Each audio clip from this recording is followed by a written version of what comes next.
Salute. Welcome back to the neighborhood. How y'all doing? I'm Nova. Thanks for stopping by and tuning in.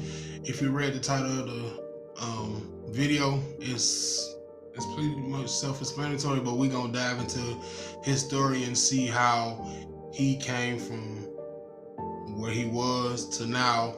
I thank you all for tuning in. I thank you all for subscribing to the channel, supporting the channel, giving me words of encouragement. I thank you all. Y'all been very supportive. It has not gone unnoticed.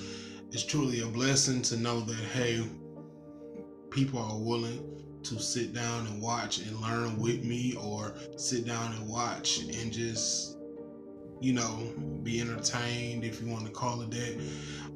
Whatever the case may be, I thank you all. I can't thank you enough.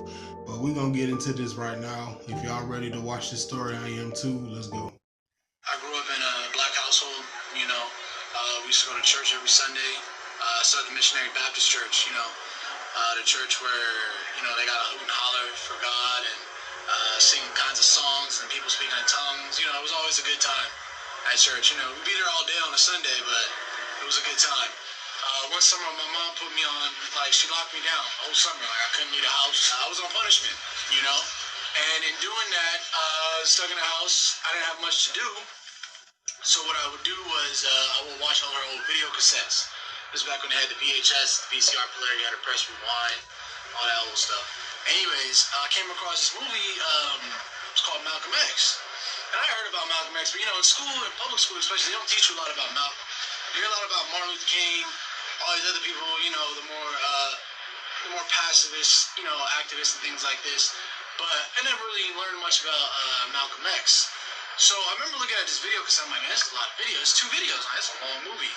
So anyways, I pop it in or whatever, and I watched it all the way through. I think it's about 2.5 hours maybe all the way through. And I remember at the end of that video, I was a little bit left in shock, because the whole concept behind Malcolm is that Malcolm,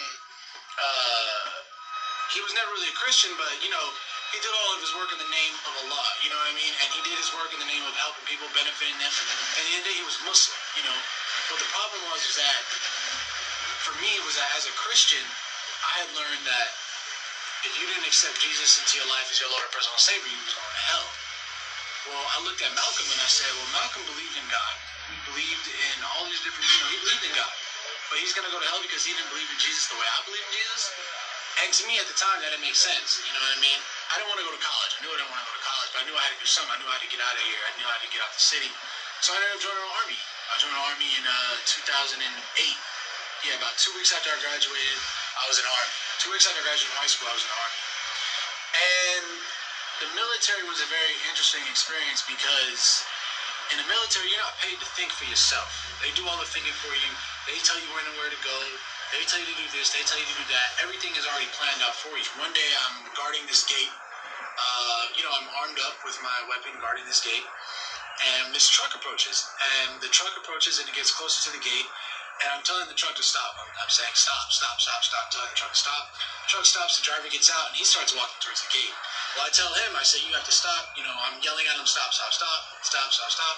And the whole time he's coming at me, he has this smile on his face. So I'm thinking in my head, this man is crazy. This man is loony. He's out of his mind. I don't know what's wrong with him. Anyways, he continues to come closer and closer and closer. By this time, I'm pointing my weapon at him.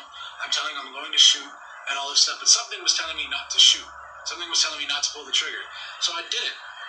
And what happens is that he approaches me, and from his underarm, he produces his paperwork, telling him that it was okay for him to get in the gate. Well, in the conversation I'm having with him, I'm telling him, you can't come into the gate. You're not welcome in the gate. And I'm like, didn't you see me pointing this weapon at you? Don't you know I could have shot you? And the man looks at me, and he's speaking broken English. His English is very broken. He looks at me with a smile on his face, and he points his finger to the sky like this, and he says, I only fear Allah. And in my head, I'm like, all right, dude, whatever. You know what I mean? You got problems. You know what I mean? You out here defying guns and stuff. No, you're tripping out. Whatever, right? So what happens is that I come back out to California about October of 2011, and then I took my Shahada at Farouk because I knew a guy that actually was going there at the time that I had met through some other friends that was going there at the time, and he invited me to come through and take my Shahada. And, one thing that I would say to everybody that's watching this, or, to anybody that's interested in Islam, is do not hesitate. to go out and do the research and visit a masjid. You know what? I'm not gonna lie to you. Yes, it may be a little strange at first. Obviously, it's gonna be strange. You're doing something new. You're looking into something that might potentially change your life, and it's a bit overwhelming at first. And sometimes the thing is that sometimes when we discover the truth, we try to run away from it because we don't want to believe it. But the problem is that the truth, you can't run away from the truth forever. It's always going to be in the back of your mind. You know, and sometimes when people discover Islam, they look at it and they say, no, this can't be true. They think it, they know it's true, but they back away from it because they're scared of the truth, you know? And in that sense, you have to understand is that, yes, the truth is a little bit scary sometimes, but it's still the truth, you know? And in doing that, don't be afraid to go and visit a masjid. Don't be afraid to talk to the Muslims that are around you. Do not believe what the media is telling you. That's rule number one. Don't believe what the media is telling you. Don't let anybody tell you that ISIS, the Taliban, represents Islam. Because if that's the case, then the KKK represents Christianity. And everybody knows that's not true. So don't let anybody tell you what Islam is until you go out and you do it for yourself. Research it for yourself.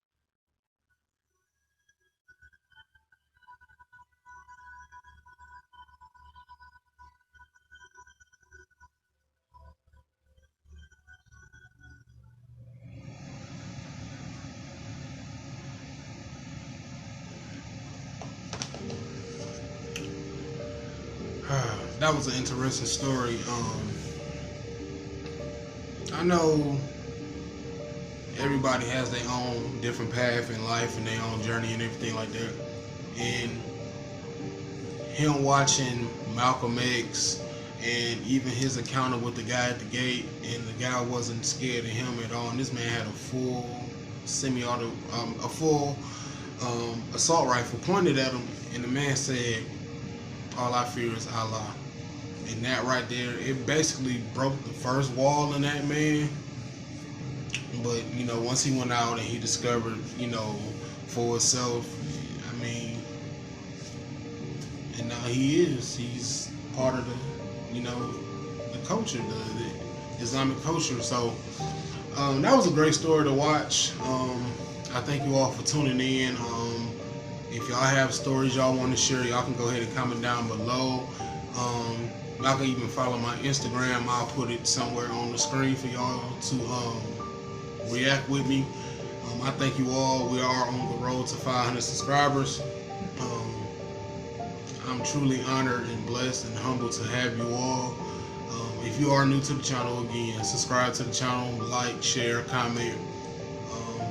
I do try to respond to all the comments that y'all comment. I try to comment back and thank you all, or thank you for the support. So thank you all stopping by, tuning in. I'm just honored and humble and everything to have y'all. That's not much I can say. So y'all stay beautiful, stay blessed. More videos on the way. Salute.